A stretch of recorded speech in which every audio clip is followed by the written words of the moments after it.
Sean bienvenidos. Vamos a comenzar con entonces la clase de investigación de operaciones y pues nada, estoy en la lectura que ustedes ya realizaron la semana pasada, correspondiente a la teoría de restricciones, sale del señor Goldratt.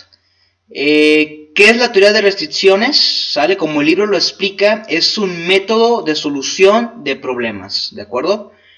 Está enfocado en los 5 pasos, ¿de acuerdo?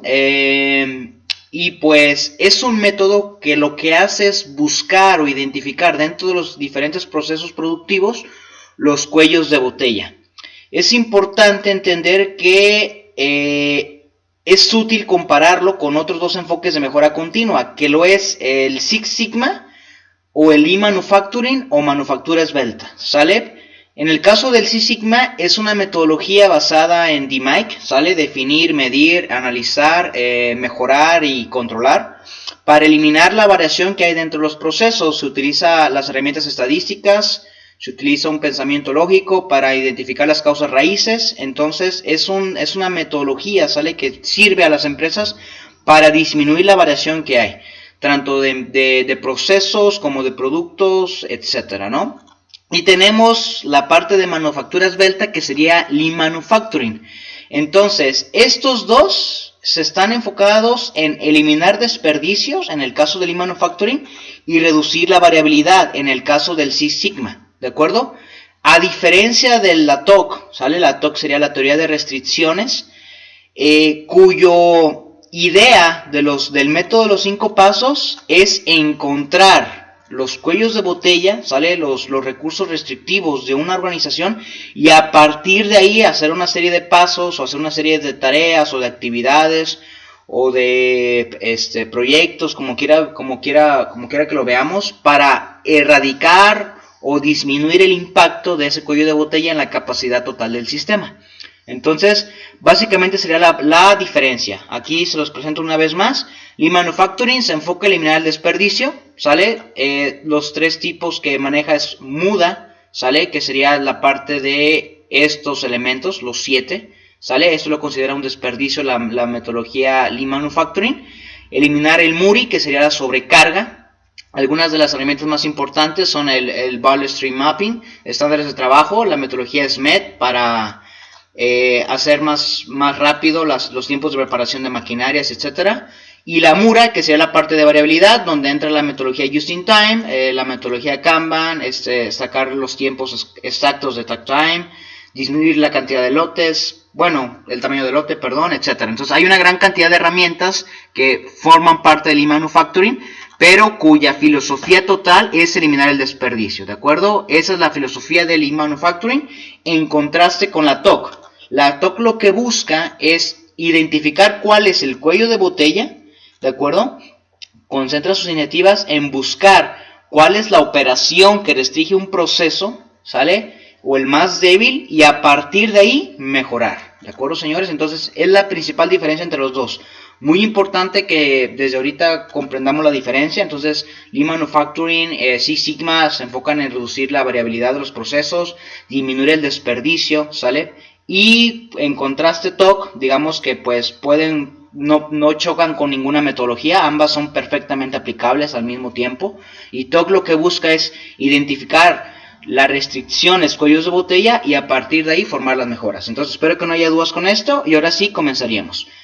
En su libro La Meta, que es un libro que le recomiendo mucho, o la película o el audiolibro, La Meta, Goldratt, a través de una novela donde el protagonista es Alex, un ingeniero que es director de una fábrica que está a punto de quebrar y que tiene que encontrar la forma de rápido generar precisamente dinero para hacer más rentables sus procesos. Entonces, en ese libro habla que la meta de una empresa es ganar dinero. Así lo simplifica, ¿sale? Más allá de todo propósito, más allá de toda meta de desarrollo, de abrir fuentes de empleo, de aumentar las ventas, de incrementar la participación del mercado, establece que la principal prioridad de cualquier empresa es ganar dinero. Y a partir de esa idea, la novela va mostrándonos, ¿sale?, paso a paso algunas condiciones que se presentan en la vida real. Por lo tanto, es un libro que les recomiendo mucho. Voy a pasar directamente, señores, a lo que sería la parte de los cuellos de botella, ¿sale? Si no si no, pues, me va a quedar muy largo el video. Y pues en el libro de la meta, allí habla, Alex se tiene que enfrentar a la parte de fluctuaciones estadísticas, que es lo que hablamos un poquito en nuestra sesión de Zoom, donde los procesos, ¿sale? A pesar de mantener tiempos promedios similares, que esto sería la capacidad, esto vamos a decir, ¿sabes qué? En este caso tenemos en esta imagen un proceso, ¿sale? Donde se realizan 5 piezas, ¿sale? Tanto de A como de B, y que el promedio, ¿sale? Digamos que de procesamiento de una pieza es de 10 horas. Sin embargo, por cuestiones estadísticas, ustedes saben que pues si un tiempo sigue la distribución normal, esto va a estar en un tiempo promedio más o menos 3 sigmas. Entonces quiere decir que, por ejemplo, si la desviación estándar en este caso es de 2, entonces puede haber piezas que pueden llegar a tardar hasta 16 horas y puede haber piezas que pueden tardar hasta simplemente 4, ¿no? Entonces, por ejemplo, esa es la desviación, digamos, estándar que mide la variación de un proceso. Que el Lean Manufacturing, ¿sale? Ya para cerrar un poquito con esto, trata también de buscar eliminar la variabilidad que hay dentro de los tiempos. Es algo importante. Entonces, por ejemplo, mientras que Lean Manufacturing se encarga de buscar eliminar esta variabilidad mediante estas técnicas, ¿sale? Busca eliminar la sobrecarga, busca eliminar cada uno de estos desperdicios.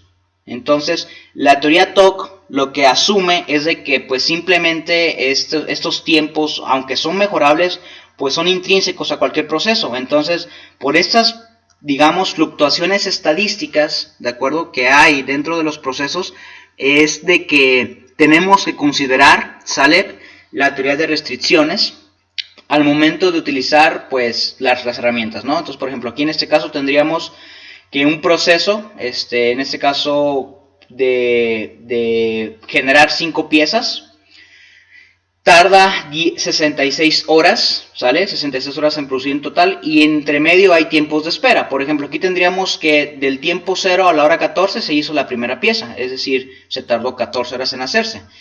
La máquina 2 o el proceso B únicamente pudo comenzar a procesar la pieza 1 hasta la hora 14 porque fue cuando la entregó el proceso A. Entonces dura 10 horas de procesamiento y termina en 24. ¿Qué sucede con la máquina 1 o con el proceso A?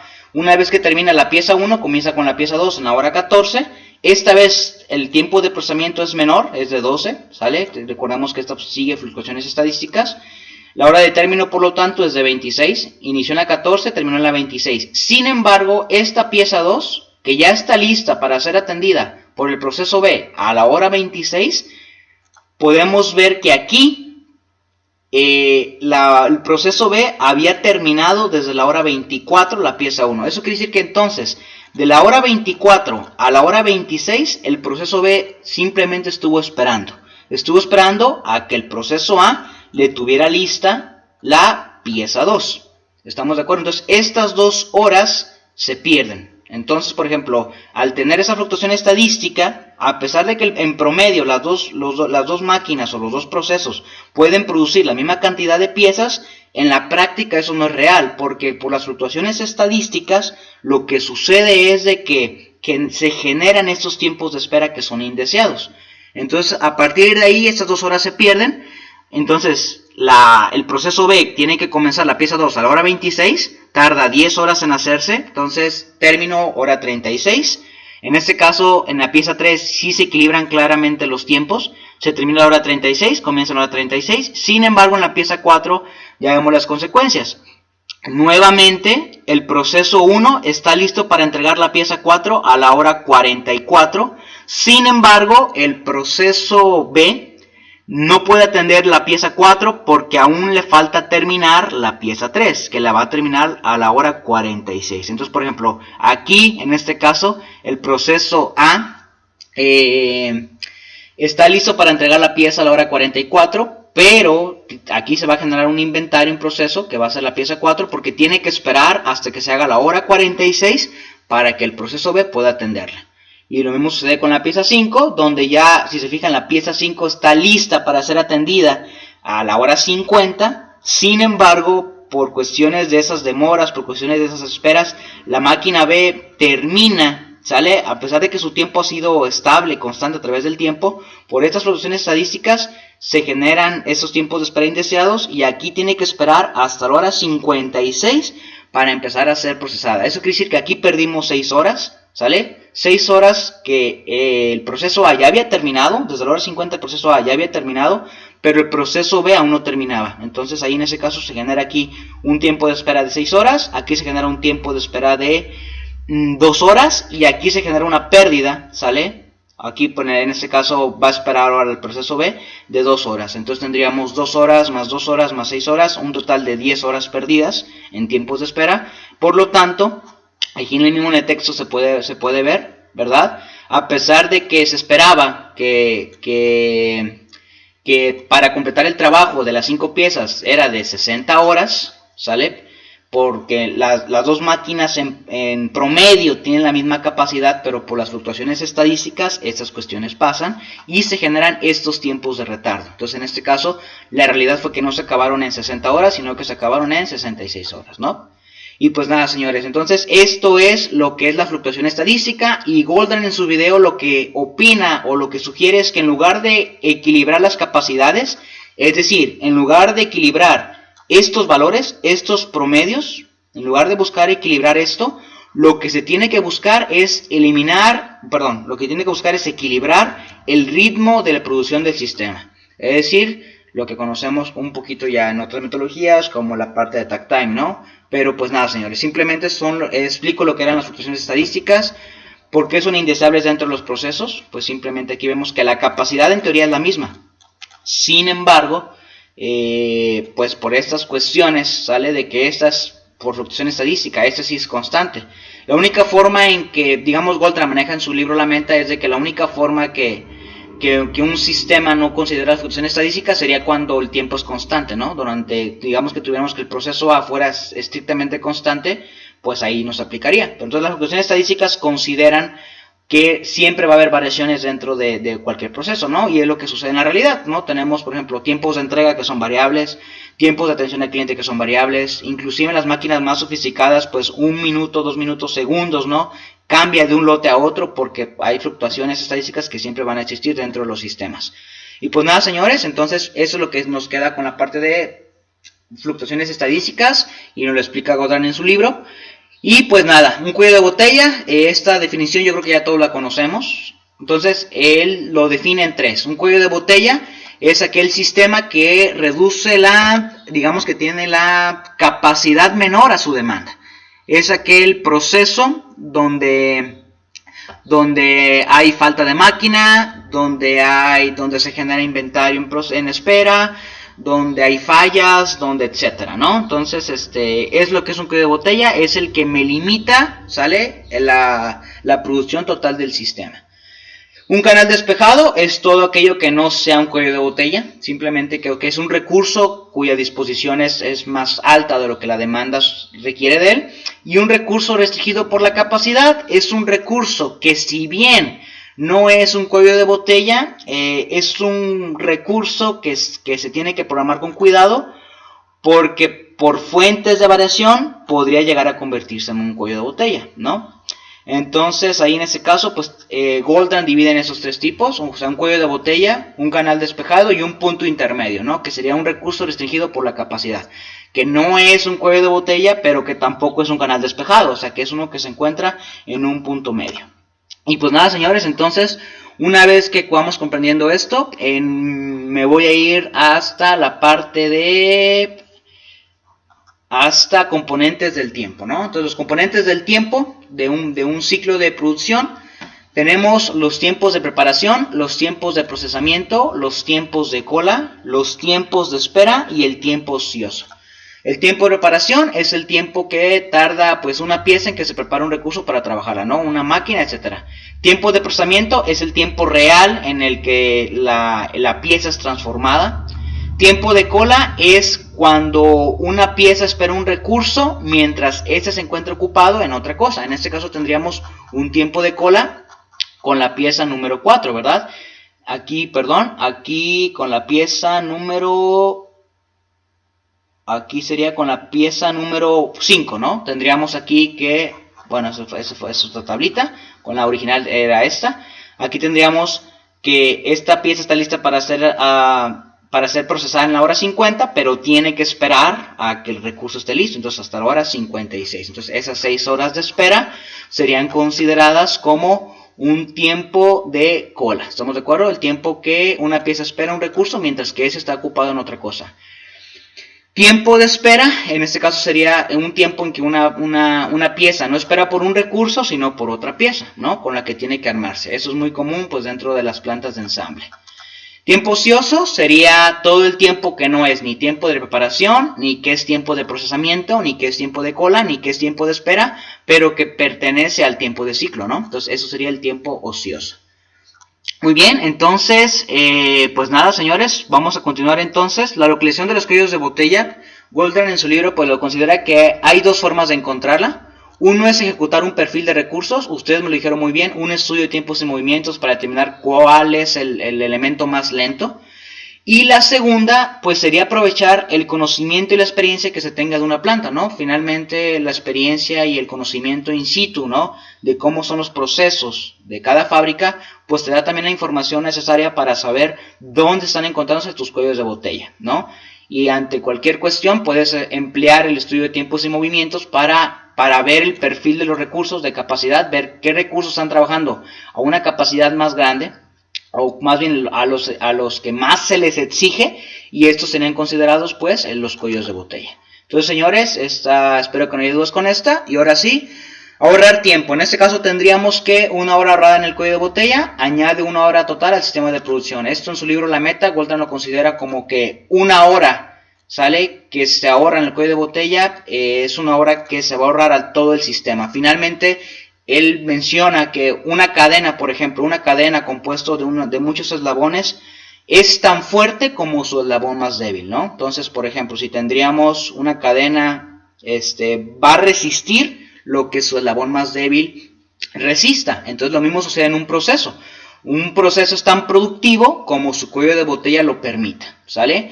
Entonces, por lo tanto, una hora ahorrada en un canal despejado, es decir, en un recurso que no es cuello de botella, simplemente es añadir tiempo ocioso, ¿no? Entonces, son los conceptos que tiene que manejar Goldran en su libro. Y pues nada, señores, en su libro lo maneja muy intuitivo. Entonces, nuevamente es una lectura que les recomiendo. Y pues nada, vamos a continuar entonces con la parte de tambor, reservas y sogas. Entonces, dentro del libro La Meta considera muy importante tomar en cuenta que el cuello de botella siempre tiene que estar trabajando, ¿de acuerdo? Él dice, ok, entonces hay que hacer que el cuello de botella siempre esté trabajando, el cuello de botella siempre tenga los insumos necesarios para trabajar. Por eso se le considera aquí esa parte de inventarios de reservas. Y en este caso menciona que el tambor, ¿no?, sería el cuello de botella porque es el que tiene que marcar el paso, es el que tiene que marcar el ritmo al que toda la cadena tiene que trabajar o tiene que producir, ¿sale? Si A, B o C le dan mayores insumos de lo que D necesita, entonces en ese caso esos insumos son realmente un desperdicio, ¿no? O más bien son una producción innecesaria porque finalmente D no los va a poder procesar. Y de forma contraria, si A, B o C no le dan lo suficiente que necesita D, pues tenemos que el cuello de botella está trabajando menos de su capacidad, ¿no? Entonces es un recurso que tiene que estar trabajando a una capacidad máxima y es el que va a determinar qué flujo tiene que haber dentro de toda la cadena. Muy bien, entonces para ello menciona que podemos utilizar inventarios de reservas, ¿sale? Y la parte de comunicación. Entonces las reservas serían que aquí siempre tiene que haber un inventario para que el cuello de botella, en el caso que acá hubiera fluctuaciones estadísticas, ¿sale? Aquí es donde entra la parte de fluctuaciones estadísticas, porque las va a haber dentro de los procesos, es lo que pues menciona en su libro Goldran, que aquí va a haber fluctuaciones estadísticas para que estas fluctuaciones estadísticas sean absorbidas por este inventario de reservas. Entonces es lo que maneja él, ¿sale? Entonces simplemente dice que tenemos que tener un inventario de reservas para que las fluctuaciones estadísticas que hay detrás del cuello de botella no nos afecten.